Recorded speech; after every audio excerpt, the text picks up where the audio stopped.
të kompromisi për me zgjedhjen një president vendit, pa testirë partijake, është po ashtu një pozicion politik korrekt dhe pa pasur nevojë me marrë pjesë të hisën e qeverisje.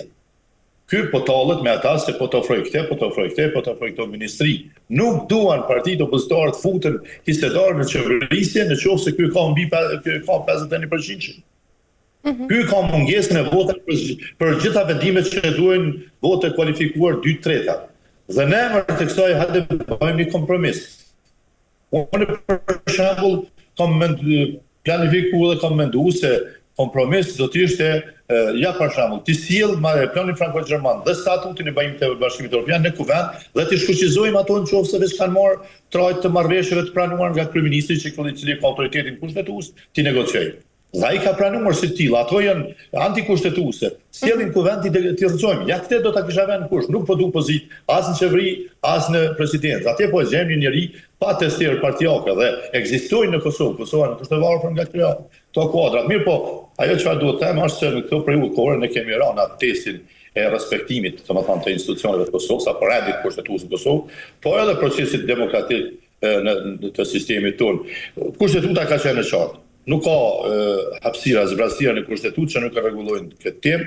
Shumë të qarta kanë qenë nenet përkatëse, me mbështesjen edhe dekretin e presidentit, vendigjimi i gjykatës kushtetuese ka cënuar drejt për drejt subjektin dhe kompetencën e vetë gjykatës si mbrojtës e rendit kushtetues. Kjo po tregon se edhe ky mekanizëm juridik është kapur nga kryeministri dhe qeveria e tij, dhe tani çka pritet ndoshta do të jetë një kapje edhe pozitës presidentit dhe jemi në një kapje totale dhe kontroll total të shtetit. Kjo është ajo çfarë po. E qartë. Por gjithë kjo krizë politike e shkaktuar tashmë në Kosovë, zot Berisha, si po shihet edhe në sytë e ndërkombëtarëve? Tu është edhe problemi. Pra, një shtet i cili nuk arrin me respektu kushtetutën e vet, e cila nuk ka vetëm obligimin brendshëm, është një domosdoshmëri strategjike për të ardhmen e vetë Kosovës, sepse ti në fundit është çështja edhe kredibilitetit ndërkombëtar. Shive, dogmat serbe kanë ushqyer gjithmonë një politikë në skenën ndërkombëtare se shqiptarët nuk janë të aftëm të mbajnë shtet.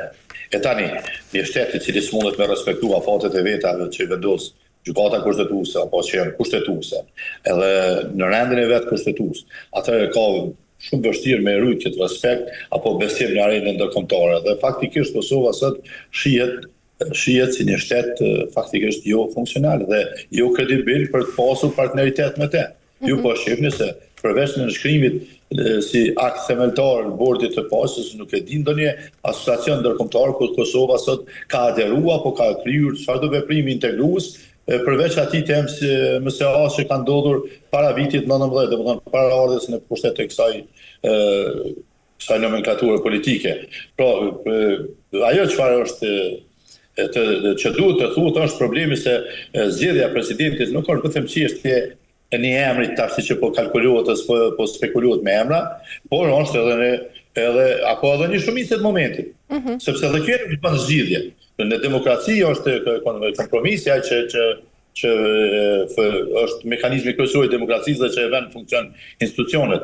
Pra kjo ishte një provë për testuar se sa janë gjendje të funksionojnë vetë institucionet e Kosovës në bazë të rregullave, apo ato vazhdojnë gjithmonë varen nga kalkulimet politike të tipit çfarë po ndodhen këto ditë në Kosovë, apo këto ditë të mbetura deri të martën, dhe tani po spekulohet për çfarë lakim emrash pra kthimit të familja e Shari, ku ta diun, ju lutem, po si presidenti ka kritere se kush mund të jetë president. Nuk mund të zgjidhet presidenti vetëm për efekte emocionale apo për populizëm, për dhënë një efekt ku ta diun se natyra e Shari përdor zoti Kurti duke manipuluar me vlerat e familjes së Sharit. Ajo është një familje shenjtë, ajo që ndron themelët e shtetit. Nëse vërtet respektohet familja, respektohet kushtetutin, respektohet rendin kushtetut, ligjet, zhvillimin e vendit, mos lejo ikjen e rinis, mos krijo jo stabilitet dhe pasiguri në vend, dhe ja ky është respekti ndaj gjakut, dëshmorën ndaj familjes Jasharin në veçantë. Kështu që ne kemi arë në situatë kur këto precedente politike që po krijohen, po fillojnë të zëvendësojnë edhe normat e kushtetutës. Pra, vendimi I fundit të gjykatës kushtetuese vërtet ka treguar se ka dalë për rolit vetë, se është kapur si mekanizëm. Unë jam ai që kam qenë gardian të rënd të kushtetuesë dhe shtetësisë. Mirë po, vendimi I fundit ka treguar se ai mekanizëm është I kapur. Dhe ajo ndodhi pikërisht me aty janë 3 anëtarë ndërkombëtar dhe 3 janë vendorë, se është e hendikepuar gjykata kushtetuese sa I përket numrit të anëtarëve që duhet të ketë 11. Dhe tani vizita e tij në Paris e solli me automatizëm një vendim që shkeli vetë interesin, domethënë vetë misionin dhe objektin e subjektin e trajtimit që ka kjo kushtetuese, kjo gjykata kushtetuese. Kështu që ne po me këtë tendencë, këto precedente politike t'i kthejmë norma kushtetuese ose duke shkel të mizavendësu ato, atëherë po krijojmë një cikël të vazhdueshëm të krizave I cili do ta përcjell edhe çdo proces I rëndësishëm shtetëror, siç është kjo, po që ishte tema herë në ajo zgjedhjes së kryetarit të kuvendit, po kthehet në betejë politike që për mua nuk janë asgjë tjetër përveç të tendenca për të instaluar supremacinë e vet politike, për ta kapur shtetin ose për ta bërë atë jo funksional. Nuk ka mundësi që proceset që janë kushtetuese të politizohen. Kjo po ndodh sot në Kosovë në vazhdimsi, edhe kjo nuk I shërben rendit të stabilitetit kushtetues dhe as sigurisë. Dhe kjo tani nuk po shfaqet më vetëm në jo seriozitetin edhe pas mosbesimit që na është krijuar në arritje ndërkombëtare. Kjo është çështje e sigurisë edhe brenda vendit. Ju e dini se këto ditë ka pas lajme të vazhdueshme për lëvizjet të Serbisë, domethënë në veri, për mobilizim forcash dhe në nxjerrjen afër kufijit. Pra, janë zhvillime që nuk e kanë rrikat dimensionin e rrezikut dhe të sigurisë, që po lidhet drejt për drejt edhe me strategjinë e Serbisë në territorin e Kosovës. Pra për ta mbajtur gjithmonë një vend jo të qëndrueshëm politikisht, jo stabil në aspektin funksional, pastaj plus ato politikat gjëra të diskriminimit, pakica ku ta diunë që I nxorën nga veprimet në veri pa koordinuar me aleatët, të cilat pas 5 vitesh ja çfarë na sollën. Prapë kemi një situatë të njëjtë në veri, lëvizja është e lirë, por siguria është në minimum. Ka tani shpërfaqje të bazave të armatimit, proliferim armësh nëpër komunitetin serb, afrim të Serbisë në kuvijat kufijit, që po shfrytëzon për politikat e veta ditore, sepse ka procesin zgjedhor, një shkollë e vjetër e njohur tani, dhe unë besoj se kur t'ja shtojmë kësaj edhe dobësimin e strukturës policisë, pastaj edhe të FSK-s, e cila është një proces implementimit të kapacitetet plota operacionale, por vetëm në formë selektive, pra blerjet të cilat japin efekt publik, sa për vot, për konsum politik, por jo për përmbushje kapacitetet plota operacionale, tregon se kemi një stërkeqe shumë dimensionale brenda vendit, e cila problem rrezik. E tash është problem se këto ditë ne u përballëm me një situatë kur prapë po fillohet ajo mobilizimi atyre strukturave që kanë qenë kundër luftës, që janë edhe sot kundër strukturave të luftës, duke I cilësuar si struktura që luftuan për lirim, po për kapje të pushtetit, apo për largim të Serbisë për të zëvendësuar gjërat. Dhe këto narracione që po krijohen e kanë një qëllim shumë negativ. Këto mosmiratimi I ligjit, kjo në rezultat mas pari I mosmiratimit të ligjit për mbrojtjen e vlerat luftës, pra nuk kemi një sistem vlerash të kodifikuar. Dhe mosmiratimi I këtij ligjit e ka një qëllim strategjik në vetën të kësaj strukture politike, është tendenca për të shtyrë organizatat dala nga lufta apo veteranat në vetë gjyqësi. Pra, dhe këtë pastaj këtë veprim vetë gjyqësi ta përdorin si argument ndaj vetë eksponentëve të luftës çlirimtare. Pra, janë tani nuk është diçka që zhvillohet herë, por do të thonë se këtu janë shpërfaqur shumë aktorë që kanë janë të identifikueshëm, kanë përdorur metoda që tani më janë të identifikueshme. I keni parë ka eksponent e atij eksponent pro-jugoslav, atij jugonostalgjizmit, apo të rritur në patriotizmin jugoslav që janë shpërfaqur vetë dhe dalën nëpër media përmes disa ekspozitave nëpër sheshe, nëpër shkrimë dhe botime të ndryshme.